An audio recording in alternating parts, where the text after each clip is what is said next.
اعوذ باللہ من الشیطان اللعین الرجیم بسم اللہ الرحمن الرحیم مشارق انوار الیقین فی اسرار امیر المومنین علیہ السلام، صفحہ نمبر 127۔ ابن عباس کہتے ہیں کہ ایک روایت میں ہے کہ اہل کوفہ میں اکابری شیعوں کی ایک جماعت نے مولا علیہ السلام سے اسرار الہی کے عجائب دکھانے کی فرمائش کی، تو مولا علیہ السلام نے فرمایا تم برداشت نہیں کر سکتے، ایک عجوبہ بھی دیکھ لیا تو کفر کرنے لگو گے۔ انہوں نے ضد کی کہ نہیں دکھائیے۔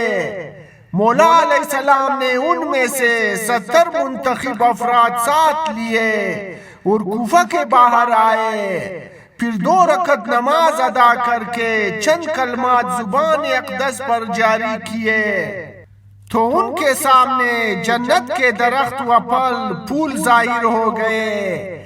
یہ دیکھ کر 2 افراد کے سوا سب نے کہا یہ جادوگری ہے اور کفر اختیار کر لیا۔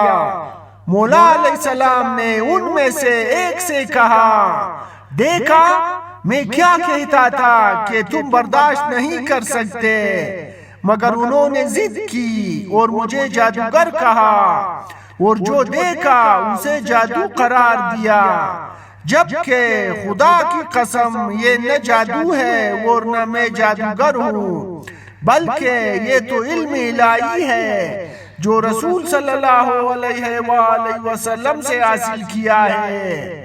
یاد رکھو اگر تم مجھے جھٹلاؤ گے تو گویا اللہ کو جھٹلاؤ گے۔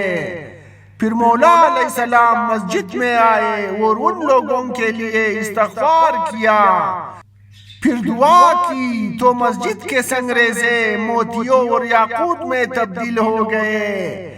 یہ دیکھ کر ان باقی ماندہ 2 افراد میں سے بھی ایک کافر ہو گیا اور صرف ایک حق پر قائم اور ثابت رہا۔